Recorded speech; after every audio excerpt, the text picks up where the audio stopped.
Hello and welcome to my channel. Today I'm gonna share with you how to make a tender and delicious beef goulash using a traditional Hungarian beef goulash recipe. The main ingredients are beef, which is cut from the shoulder, onions and spices. The recipe doesn't need any thickening agent since we use as much onions as we have meat. For example, if you got 2 pounds of meat, then you'll need 2 pounds of onions. The onions get stewed for about 2.5 hours, which makes them melt beautifully into the sauce, and by that the onions make the sauce kinda creamy and give it a thicker texture. You can either cut the meat yourself or let your butcher do it for you. Either way, the meat should not be cut into smaller pieces than 3 cm or 1 inch cubes. Due to the long stew time, smaller cubes tend to fall apart. A traditional goulash recipe needs a lot of paprika powder. I got here 4 teaspoons of sweet paprika powder and 2 teaspoons of smoked paprika powder. Furthermore, we need bay leaves, some garlic, tomato paste, a pinch of sugar, pepper and salt. Some lemon zest will give the beef a hint of freshness, and this is optional for those who like it, some chili, and then some caraway, which is also going to help with the digestion. As for the liquids, I use red wine and my homemade vegetable broth. I always got plenty of broth in my fridge since I use it for a lot of dishes. You can easily make it yourself and you'll see it will taste so much better than any instant broth you can buy. If you want to know how it works, just click on the link I put up at the end of this clip. I cut the garlic into fine cubes and the onions get cut into slices. Honestly, you can cut them any way you like. Slices or cubes, it doesn't matter. Since the stew time is about 2.5 hours, the onions are going to melt into the sauce anyway. One more thing for cutting the onions: if you cut off the root, it prevents your eyes from tearing up. All these onions may look like you want to feed all your neighbors, but after they get sauteed, they're gonna lose 50% of the volume in the first 3 minutes. The onions don't need to get brownish because the color comes with the paprika powder and the tomato paste, so I just saute them until they get translucent. Then I salt them and I put in the sugar, which brings down the spiciness a little and helps the onions to caramelize a bit.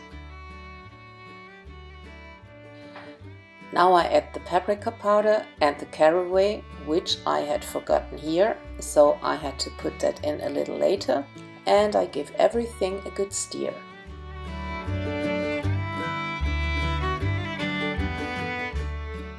So after I mixed everything up, I made some room in the middle of the pot for the tomato paste to get roasted. I always try to roast the tomato paste for about 2 minutes before I mix it with the other ingredients. That makes it easier to get rid of the high acid content. After that, I put in the garlic and I let the tomato paste roast some more. I got one more tip for you: all stew dishes taste way better the next day because it takes some hours for the spices to fully develop their flavor. This happens by completely cooling down slowly and by getting heated up slowly sometime later.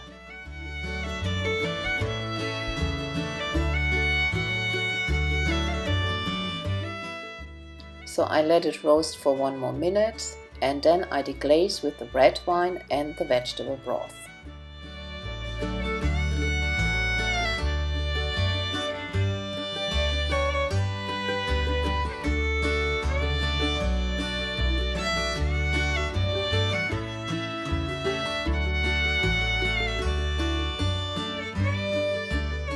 So while everything is slowly boiling up, I put in the bay leaves, the chillies, and of course the caraway, which I had forgotten earlier.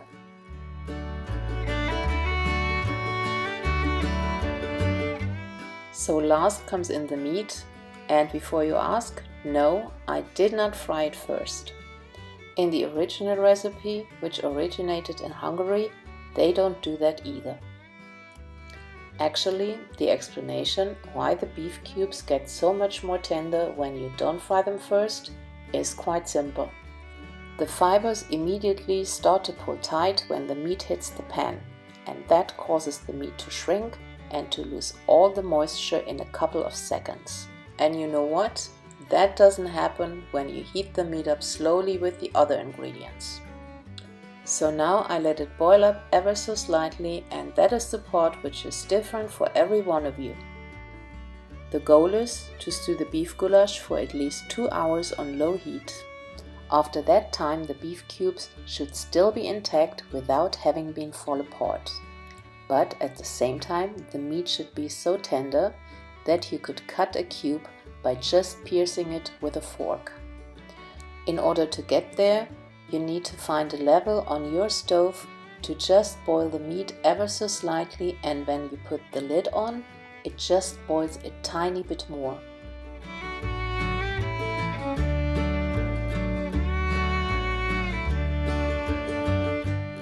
Just to be on the safe side, I would check from time to time that the beef goulash wouldn't boil up too much when the lid is on.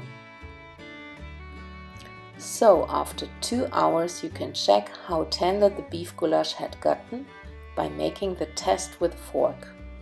My beef goulash stewed for 2.5 hours on 30% heat and got nice and tender with all cubes intact. I pierced the beef cubes with a fork and they immediately come apart, and that is for me the perfect goulash how it should be.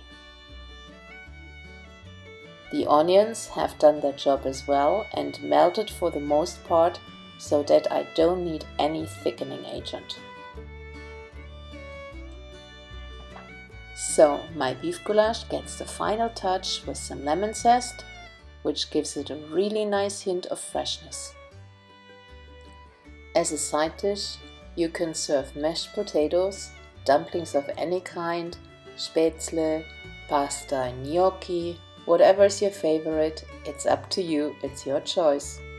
Well, that's it for today.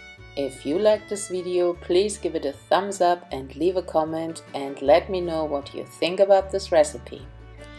If you are new to this channel, please hit the subscribe button and click on the bell for more videos like this to come.